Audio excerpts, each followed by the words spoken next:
On July 8, 2015, 19-year-old Stephen Smith was found dead in the middle of a lightly traveled country road in South Carolina. The investigation revealed no answers as to what happened and who was responsible. It was an extremely tragic loss for his family, but it was a case that drew very little attention until the world found out about Alex Murdaugh and his family.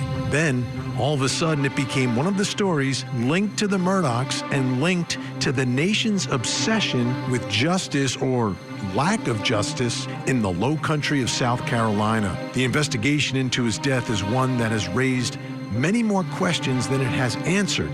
The case remains unsolved, but it's worse than that. It's not even clear how he died. Was he struck by a car? If so, was it an accident or was it done on purpose? Or was he bludgeoned to death and left dead in the road? Whatever happened to Stephen, one thing is clear. It was a crime, and no one has been held responsible. Tonight, Stephen's mother, Sandra, joins us along with her attorney, Eric Bland, who is helping the family to get justice. Also with us this hour, the journalist and podcaster who broke the Murdaugh story wide open, Mandy Matney. All this as we continue our investigation into the death of Stephen Smith. I'm Vinny Politan. Thank you so much for joining us tonight here on Closing Arguments. Big hour ahead. This is a story we spent a lot of time on earlier this year. It's time to catch up and figure out what's going on, and there's a big announcement related to Stephen Smith that we have for you tonight as well. But let's begin with Stephen Smith. I mean, it's been since 2015. That's a long time ago. That's a long, long time ago. Cold case. Not necessarily a cold case, maybe a case that wasn't getting the attention that it needed and the attention that it warranted, and now it is. So hopefully that's going to get us somewhere. But it happened back in 2015 and was, like, as I said, way under the radar. I mean, it wasn't on our radar here at CourtTV. Then all of a sudden, the Murdaugh docuseries is on Netflix, and everybody in the world is watching, and it's like, well, wait a minute, wait a minute. What about the death of this young man? Is anything being done there? So after watching the Netflix, I think a lot of people were saying, come on, we need to figure out what happened here, whether there is or is not a connection to anyone in the Murdaugh family. But you watch the Netflix series and it raises a lot of questions, like, okay, it sounds like something that should absolutely be able to be solved. It seems like people would know, and there should be some forensic evidence, and you look at all the circumstances surrounding it. And then when we took a closer look at it, it was like the way the investigation sort of ping-ponged between two different departments and agencies, and then the ball was just dropped, like literally dropped. But hopefully we're in a different space now, and a lot of this, we've seen the momentum in the case. And again, it all began when people became very aware of it through the Netflix series, then shows like ours and others, podcasts where we're zeroing in on all of this, and there's a spotlight, and the spotlight creates heat. And when there's heat, there's a reaction. And, you know, the South Carolina Law Enforcement Division reopens the investigation. Then you've got a team put together by the family to help move things along. And there's a second autopsy, and his body is exhumed. And you've got a new autopsy, and you've got new information that you're able to gather from all of that. And the momentum was really starting to build in this case. And then the latest we heard is that there's a grand jury involved in all of this. Now, if you've got a grand jury involved, a new autopsy, you've got SLED, SLED looking at all of this, it's like, okay, we've got to be close. We've got to be close, because this is not an unsolvable case by any means. I mean, we look at the stories and the murders we cover here, and some of them are a mystery, and they're a mystery because there's nothing there. Sometimes there's not even a body. And then we look at the trials that we watch here on Court TV, and you're like, wow, how did they figure that out? They figured it out because they put some focus on it, some effort, and they got to the bottom of what happened. And that's what needs to happen here. Now, for those of you not familiar with this story, Court TV legal correspondent Shanley Painter has more information for us tonight. Hampton County 911, where's your emergency? Hello, I just going down Carterville Road. I see somebody laying out. July 8th, 2015, the body of 19-year-old Stephen Smith is found during the early morning hours, lying in the middle of a rural Hampton County 2-lane road. I ain't moving or nothing like that, but somebody gonna hit him. Stephen was a graduate of Wade Hampton High School and was studying to be a nurse. He also was openly gay in a community where that wasn't very common. I thought that from the beginning, you know, that it was done out of hate. It was not immediately clear to investigators what caused Stephen's death. There is no body trauma other than to the head area. He had a dislocated right shoulder, and then his eye socket was broke. The whole back of his head was crushed.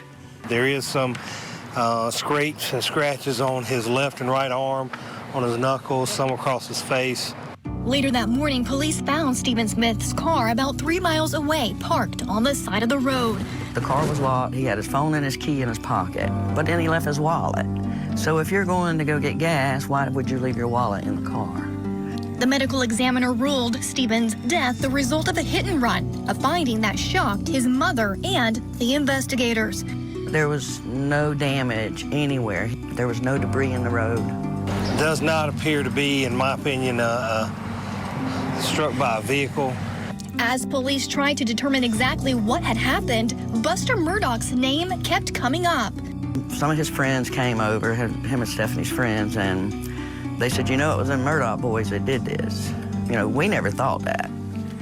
But then it just kept coming over and over and over again. Investigators never figured out how the rumors began, and Buster Murdaugh strongly denied any involvement, calling them baseless, and said his heart went out to Stephen's family.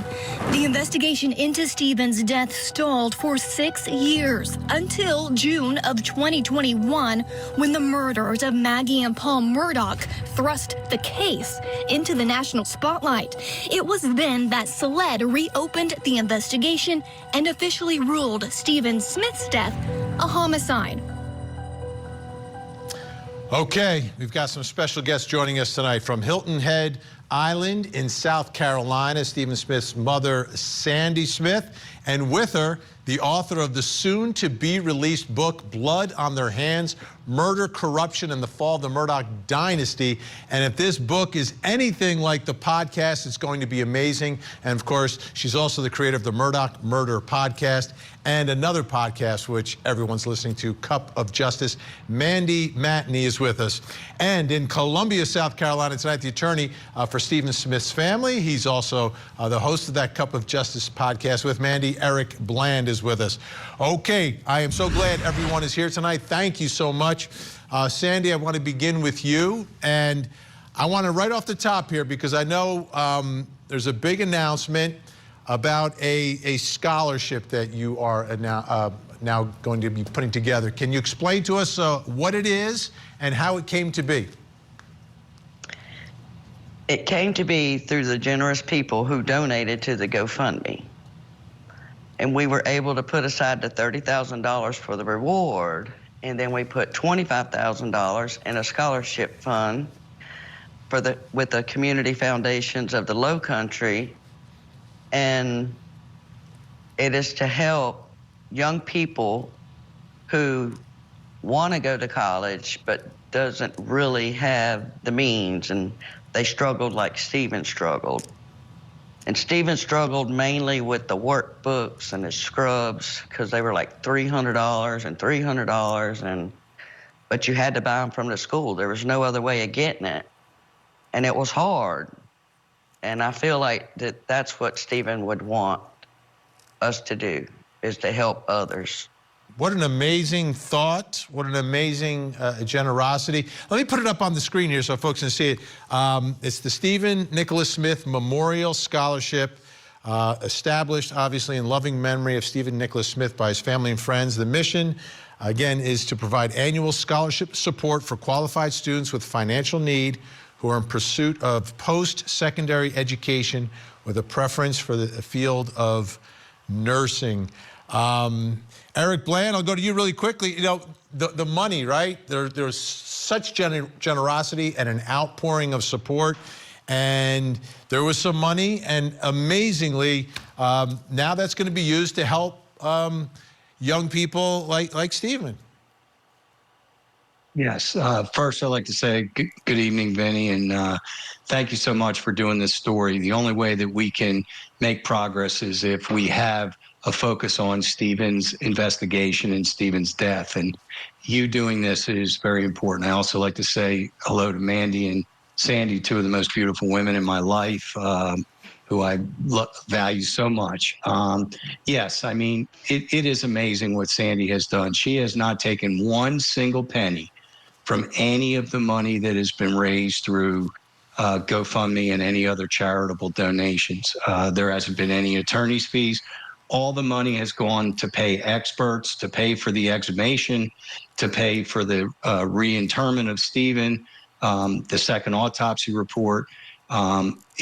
This wasn't designed to enrich Sandy. This was to start the fire.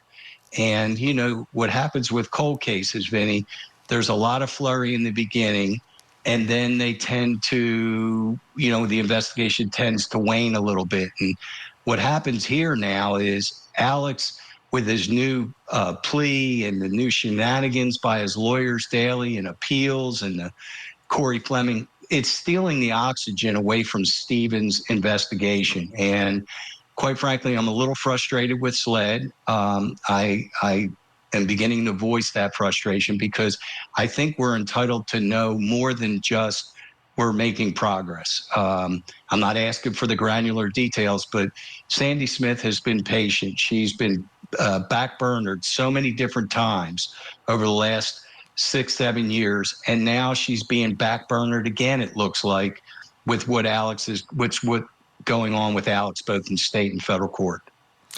Mandy, Great to see you. Let's talk about your thoughts and your perspective on Stephen's case and what has happened to Stephen Smith and how it related to Murdaugh and where we are now.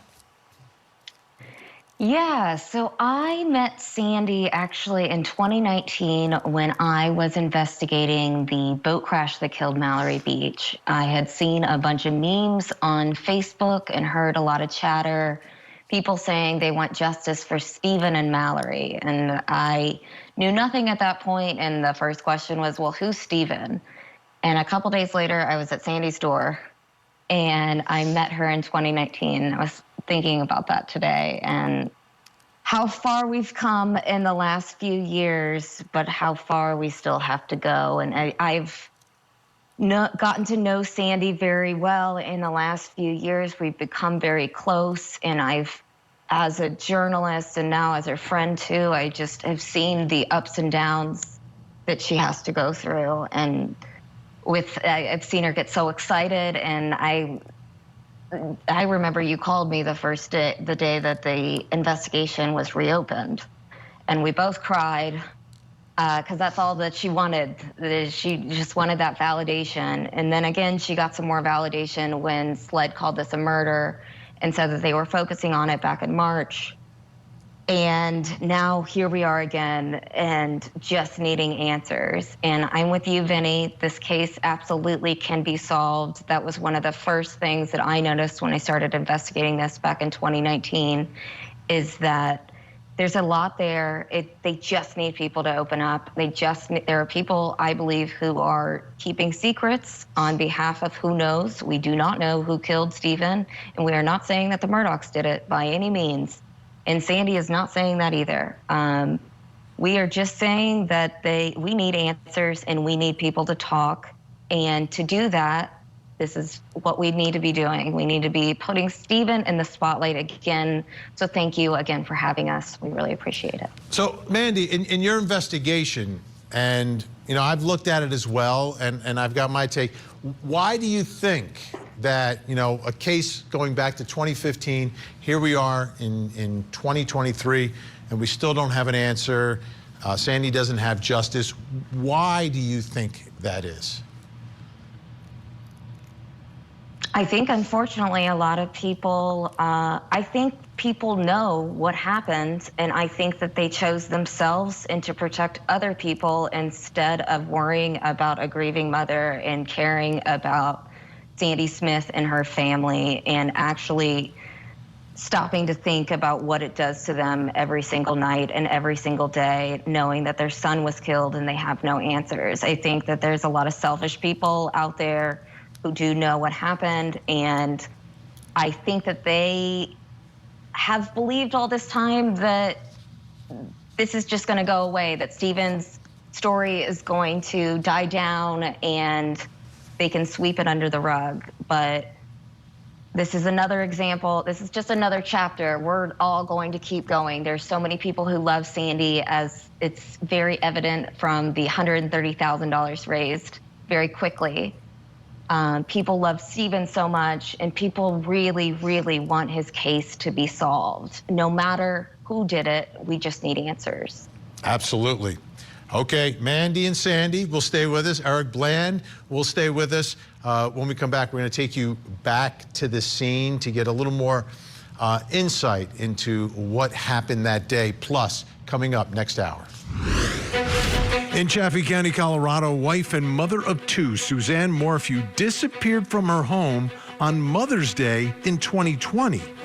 While she was still missing, her husband was charged with her murder, but then the charges were dropped. But now her remains have been recovered, and we have the latest in this very unconventional case. There's going to probably be a lot more questions now than ever because, I mean, who did it? Why? Why is she there? What happened to her? Just a lot. So now they have their body, and now let's finish the job. There's a tragic outcome in this case. Civil trial that is the focus of the Netflix documentary Take Care of Maya. How a misdiagnosis tore their family apart. They continue to accuse Jack and Beata of being child abusers. Jack called me and said Beata just hung herself. Is the hospital they're suing responsible for what happened? The Take Care of Maya trial. Trial coverage weekday mornings at 8, 7 Central on CourtTV.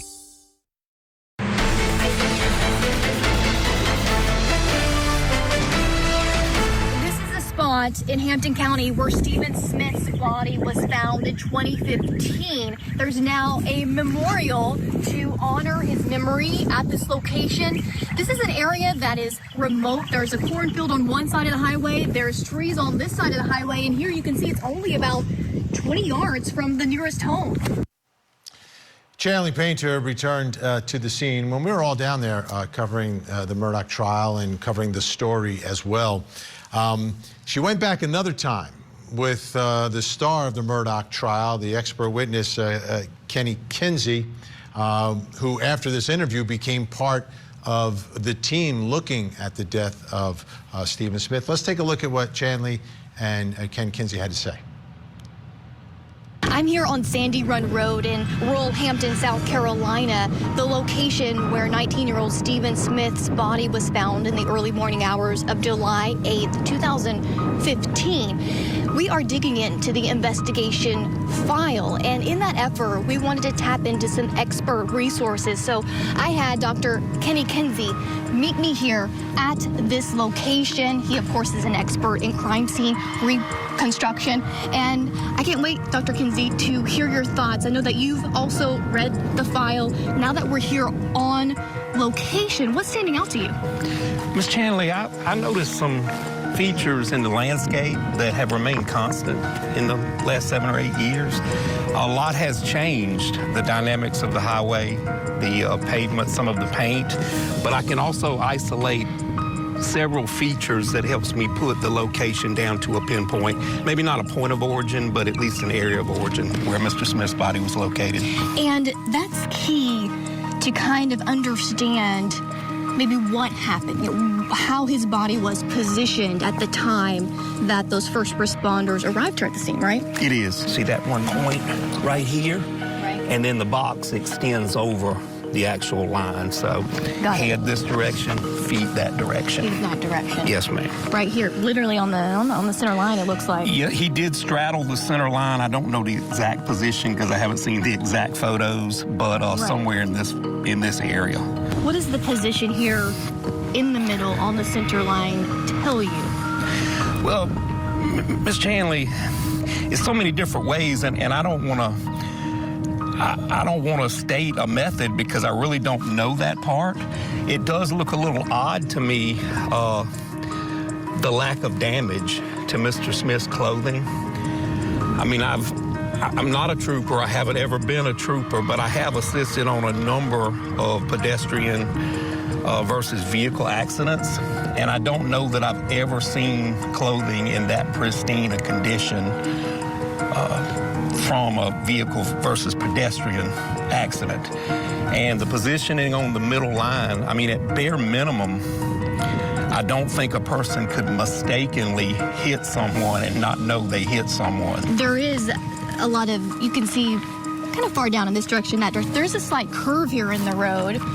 Does that indicate anything or would affect anything? There is, but in the original photographs and right now, they keep the shoulder cut back.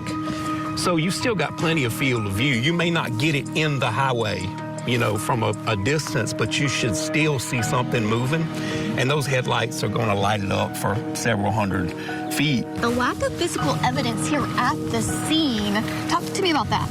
Well, typically, Ms. Chanley, you're going to have car parts, plastic, glass. You know, those lenses, they don't hold up to a lot of impact.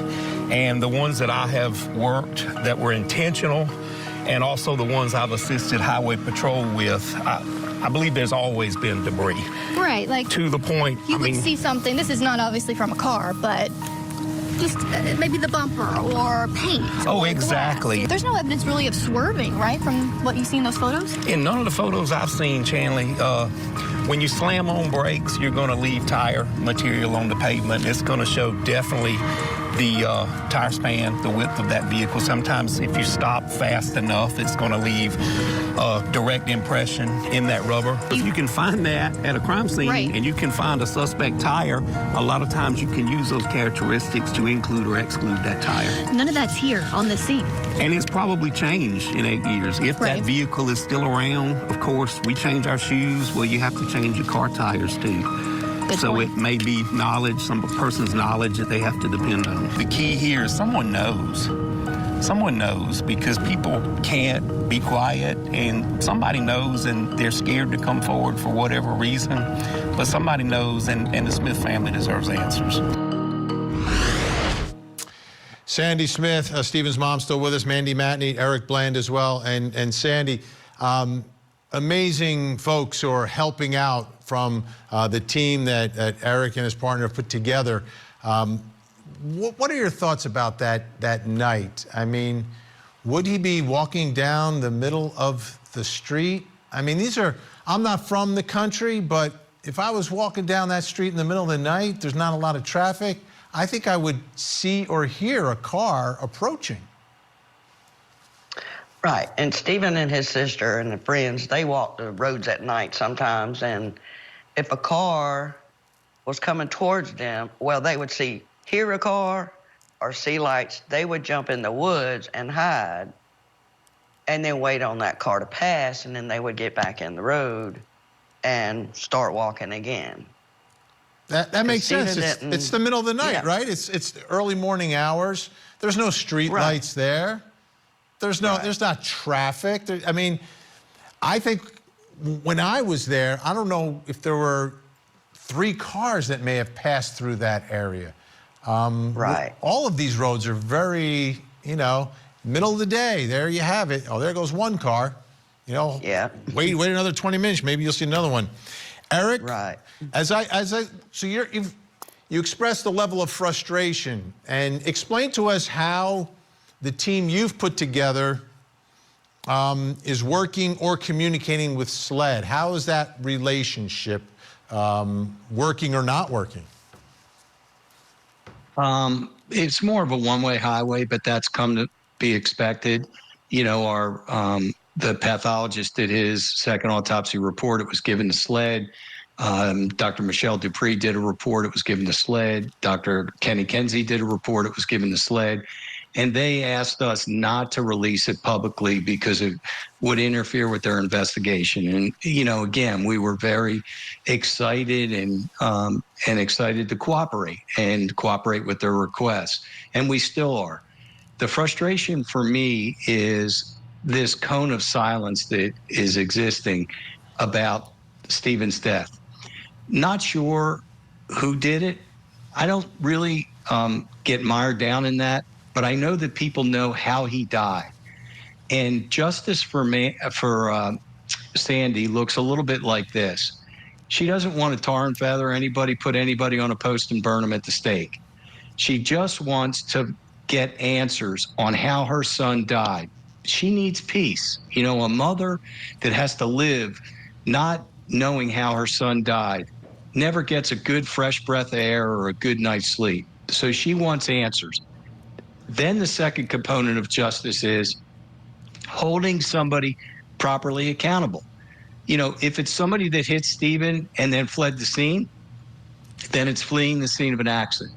If it's somebody that intentionally tried to scare Stephen and it got out of control, well, then we'll have to hear the story. But mainly, number one, is I'm trying to get answers for this woman so that she can go on with her life and not be haunted by the memory of Stephen's death.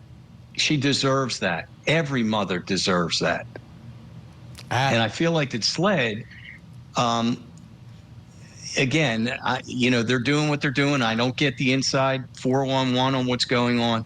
But every time we have a Murdaugh fire drill, whether it's this new jury issue or it's Alex pleading guilty in federal court or whatever, the oxygen just goes. And it goes right to Alex. And that's the pernicious effect that this miscreant has had on our state.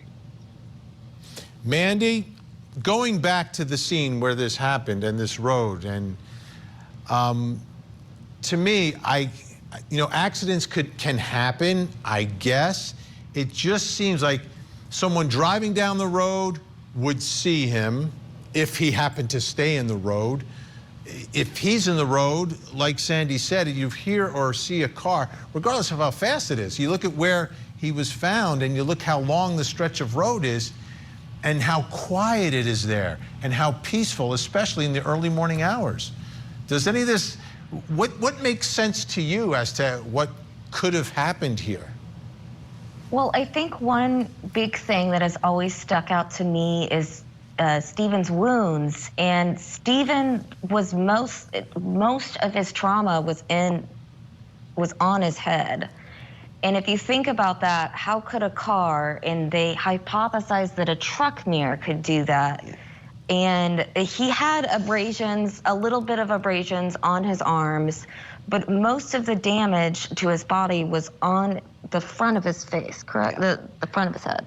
The whole, all this was crushed. Right, his head was crushed. But if you stop and think about that, how could a vehicle hit somebody primarily in the head and, like Dr. Kinsey said, pretty much leave their clothes untouched? It seems almost impossible. And you combine that with just so many weird things that happen in the investigation, and you combine that with the lack of evidence of a vehicular homicide on the scene, and you comb through those reports and look for anybody in the highway patrol who believes that that this was a vehicle accident, and none of them did. No. They all said, I found no evidence of a vehicular homicide here. So I don't understand for the life of me how this case was in the Highway Patrol's hands for as long as it was, because it should not have been the Highway Patrol's case. It should have been SLED's case in 2015. Yes. Sandy, how do you think he got where he was found from his car that we're looking at here? Because they're about 3 miles in separation, right? The car's about 3 miles away from where he was found. How do you think he got there? I'm thinking someone placed him there because the reason being, he had his cell phone. He wasn't far from the house. He would have called Stephanie to come and get him or bring him gas. Because he has run out of gas before, and the first thing he does is call his sister. And she always come and picked him up. So I don't see him walking that far. Yeah, he has a cell phone. That's the great thing about, you know, getting stuck on the road these days. Everyone has a cell phone. You make the call. It's very simple. All right, Sandy, Mandy, Eric Bland, stay where you are. When we come back, we're going to take a listen to some of those police interviews that were done early on and how people were mentioning Buster Murdaugh's name.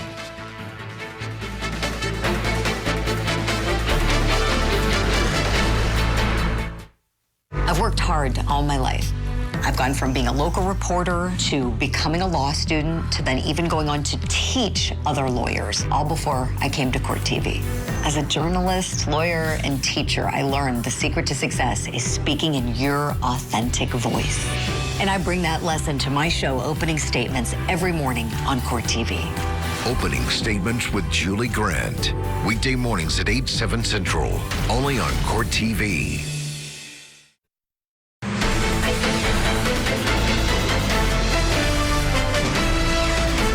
On a scale of 0 to 10, 10 being like very, very illuminating, 0 being doesn't tell you anything, how much did this second autopsy tell you about what happened to Stephen Smith?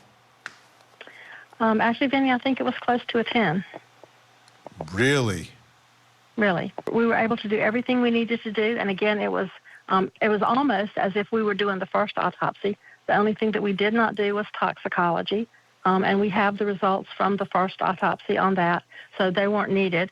But we did everything else that you would expect in a regular autopsy. We were able to, again, get the information that we needed.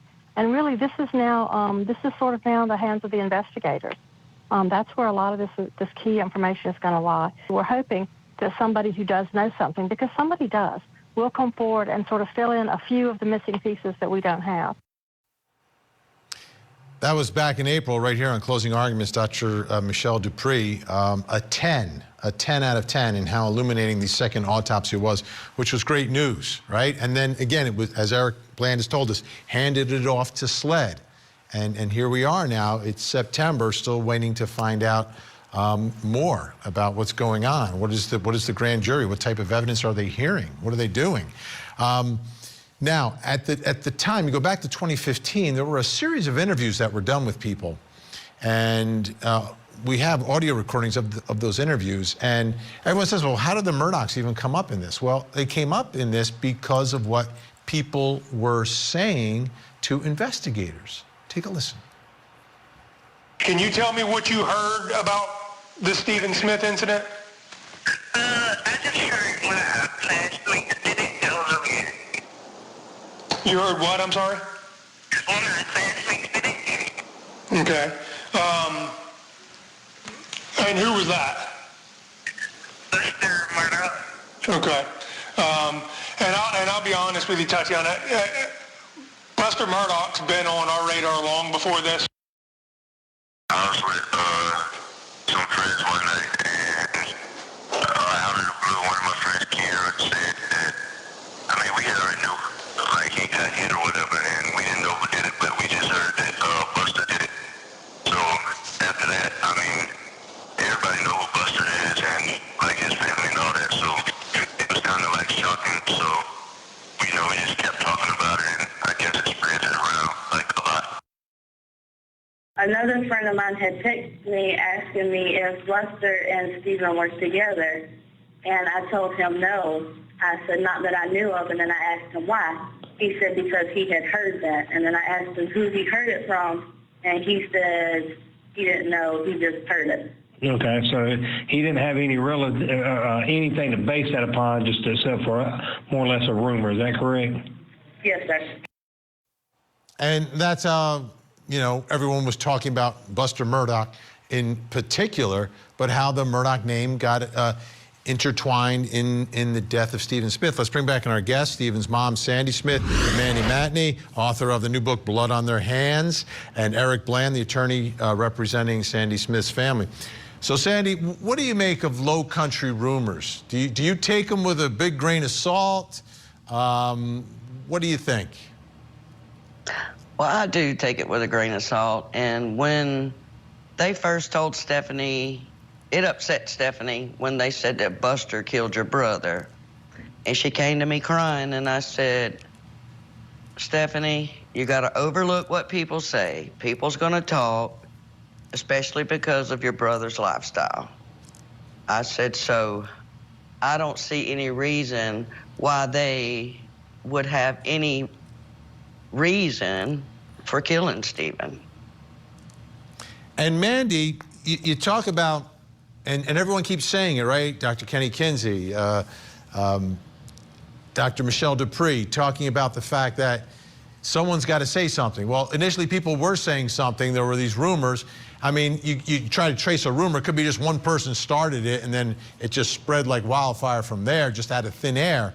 But the irony is that the rumors are what sort of put the Murdaugh family and Buster in the middle of all this, yet no one has come forward with the information that investigators need to make an arrest here.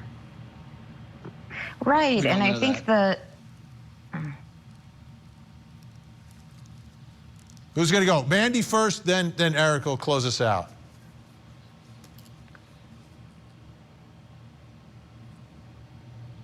I think we lost Mandy's microphone. Do we hear? We don't hear it. So Eric, you take over for a second. We don't know that. We don't know if anyone hasn't talked yet. We haven't heard from SLED. We obviously are not going to hear from the grand jury because it's a secret proceeding. Look, do I believe Buster Murdaugh killed Stephen Smith? The answer is I have no idea. I think it would be patently unfair to put that blame on that young man at this time. Now, there was one question that wasn't asked of him in the Fox Nation documentary, and they asked him, did you have a relationship with Stephen Smith? No. Did you kill Stephen Smith? No. The follow-up question, which would have been the first question we wanted an answer to, is, do you know what happened to Stephen Smith? And that wasn't asked, Vinny. And we do believe that Buster has some knowledge. And amongst some of his friends, there's at least 5 or 6 people who are persons of interest, not necessarily because they were involved in Stephen's death, but they have knowledge of what happened to him. And that's the cone of silence that we talked about.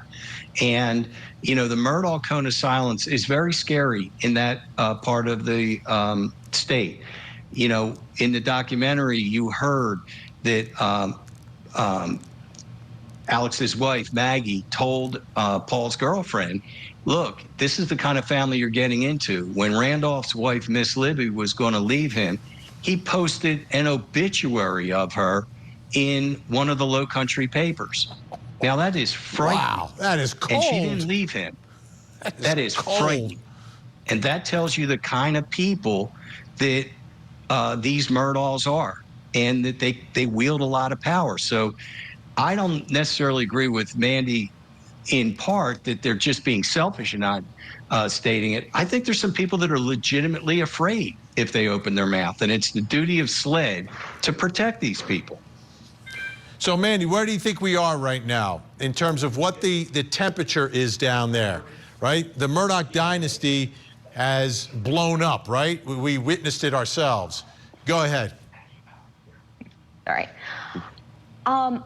Well, Eric, I just want to say, I understand, and I don't want to say that people are being selfish, but times have changed in the Low Country, and I live in the Low Country, and I was terrified in 2019 when I started investigating this case and others associated with the Murdaugh family. And back then was a different ballgame that we were talking about when we were trying to talk about the Murdaugh family. now times are different. Alex Murdaugh was convicted of murder in a fair trial that I believe was fair, but that's another situation. That's another episode. That's another episode. But Oh, yeah. I don't think that that's an excuse anymore to be scared. Look at this woman. Look how much pain she's been in. Like, it's time for people to stop being scared and start thinking about other people's feelings. There's no excuses anymore. And I believe that SLED can get this job done as long as people cooperate and step up and they end this cone of silence. And we're done of the days of having excuses for people being silent anymore. I don't think that they should be afraid. I think that they should just do what is right and come forward. And go ahead. Okay. Amen. Amen. That's right. Well stated. Sandy Smith, thank you so much for joining us tonight. Thank you for having me. Amazing work with that scholarship. Good luck with that. We're so glad we were able to announce that tonight. Manny Matney, November 14th, the book is coming out? It is. Where are people find it? November 14th. You're going to find it everywhere, right? They can pre-order on Amazon and bloodontheirhandsbook.com. Awesome, awesome. And Eric Bland, what you've done down there, and I want to remind folks, you're taking no fees for this work that you're doing, which is like the opposite of Alex Murdaugh, right? So like Alex Murdaugh takes your money, doesn't do anything for you, and then Eric Bland doesn't take any money and does everything for you. So we appreciate your time as well. Thank you, everyone. I appreciate that. All right. Have a great night, everyone. Thank you.